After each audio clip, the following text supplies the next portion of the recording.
Cordial saludo, mi nombre es José Alberto González Mercado. Soy estudiante del programa de Contaduría Pública de la Universidad Nacional Abierta de Distancia UNAD. Esta presentación hace parte del curso Contratación Pública y Privada del CEA Santa Marta, liderado por nuestra tutora Carolina Vargas. Este grupo está integrado por Cristian Andrés Padilla Ramírez, Isaac Vergara Pérez y quien les habla, José Alberto González Mercado. Estaremos tratando los siguientes temas: los contratos privados, las consecuencias que se producen por el incumplimiento de los contratos privados, los principios que se aplican en los contratos privados, la diferencia entre lucro cesante y daño emergente, la responsabilidad civil contractual y extracontractual. Ahora lo dejo con mi compañero que continúa con el siguiente tema.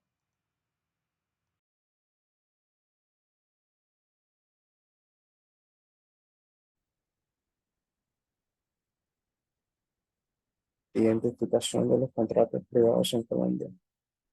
Contratos nominados. Los contratos nominados hacen referencia a todos los contratos que aparecen en el Código Civil con su correspondiente nombre que les domina. Los contratos innominados. Los contratos innominados son aquellos que no figuran expresamente en ninguna ley, pero que, por contener los elementos generales de cualquier contrato, surte efectos entre las partes que los suscriben. El contrato unilateral y bilateral. El contrato unilateral es cuando una de las partes se obliga para con otra que no contrae la obligación alguna, y bilateral cuando las partes contratantes se obligan recíprocamente. Contrato gratuito y oneroso. El contrato es gratuito o de beneficia cuando solo tiene por objeto la utilidad de una de las partes, sufriendo la otra el gravamen. Y oneroso cuando tiene por objeto la utilidad ambas contratantes y grabándose cada uno a beneficio del otro. Contrato combinativo y aleatorio. El contrato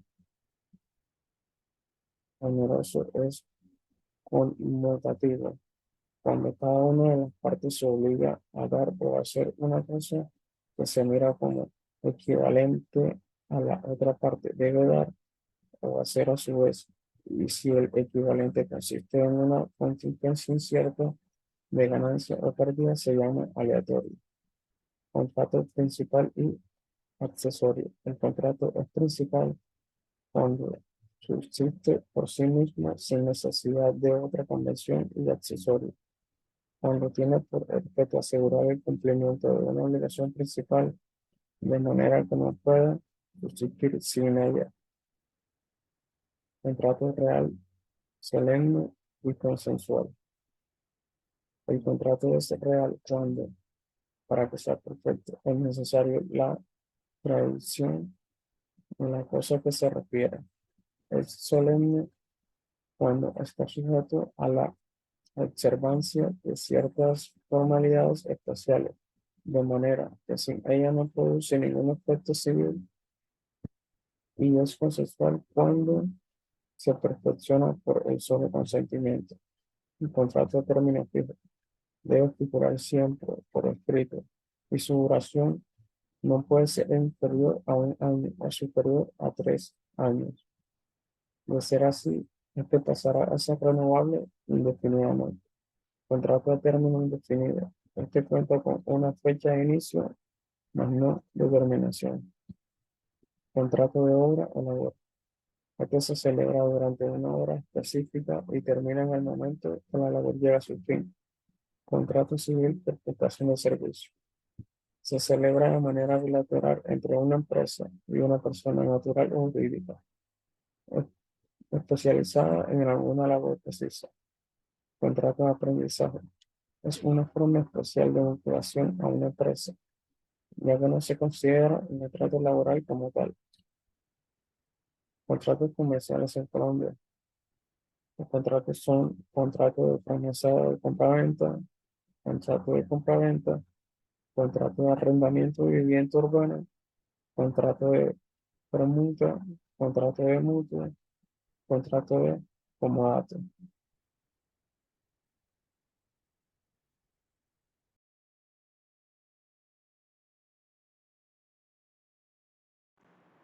Un saludo, mi nombre es José Alberto González y estaré continuando con el tema consecuencias por el incumplimiento de los contratos privados.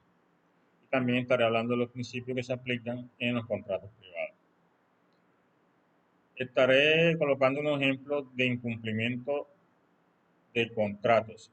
Por ejemplo, en el caso de un contrato laboral, una forma de incumplimiento puede ser cuando se incluyen cláusulas abusivas para perjudicar a los trabajadores, cuando no se paga la remuneración pactada o cuando existe explotación laboral.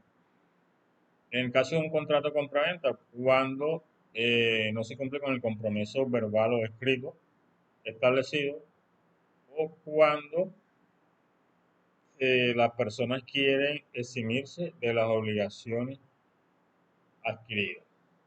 En caso de un contrato de alquiler, cuando digamos que hay retraso o incumplimiento en el pago del canon de arrendamiento, cuando existe abuso por parte del arrendador, cuando se producen daños al bien mueble, como destrozos, entre otros, o cuando se entrega la vivienda en mal estado. También es una causal o digamos que una de las clases de incumplimiento de un contrato.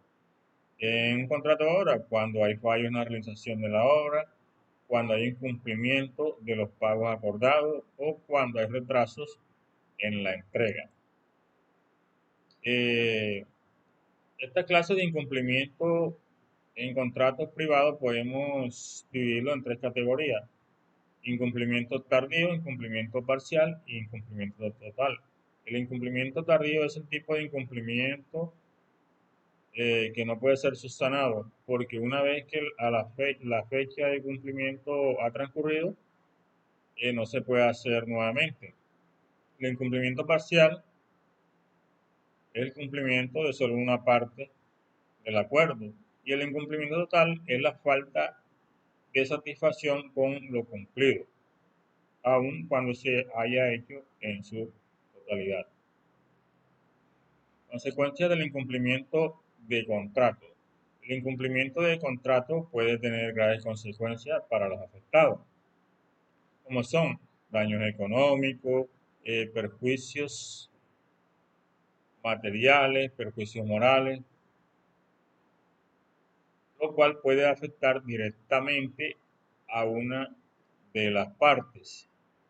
En estos casos es posible que se genere o que se exija una obligación de indemnizar a la persona perjudicada o a la parte perjudicada.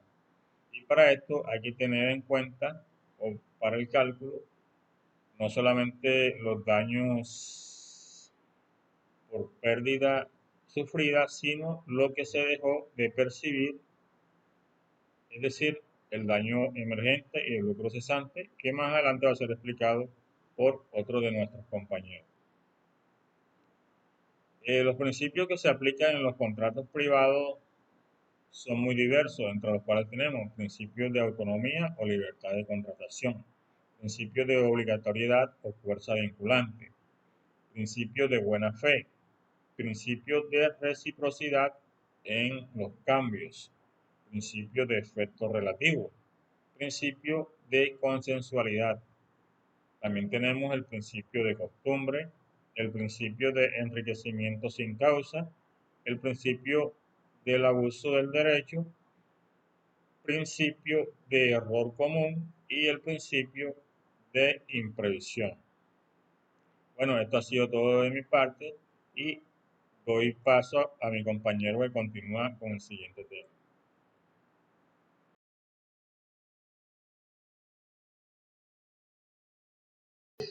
Mi nombre es Cristian Andrés Padilla Ramírez y me tocó el punto 4 y 5. Analiza la diferencia entre lucro cesante y daño emergente. La diferencia entre lucro cesante y daño emergente radica en que el lucro cesante se refiere a la ganancia que una parte habría obtenido si el contrato se hubiese cumplido correctamente, mientras que el daño emergente se refiere a las pérdidas reales y gastos adicionales ocurridos como resultado del cumplimiento del contrato.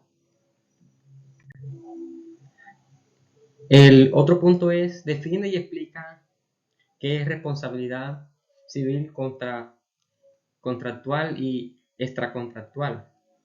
La responsabilidad civil contractual refiere a la obligación de las partes de un contrato de cumplir con las obligaciones acordadas.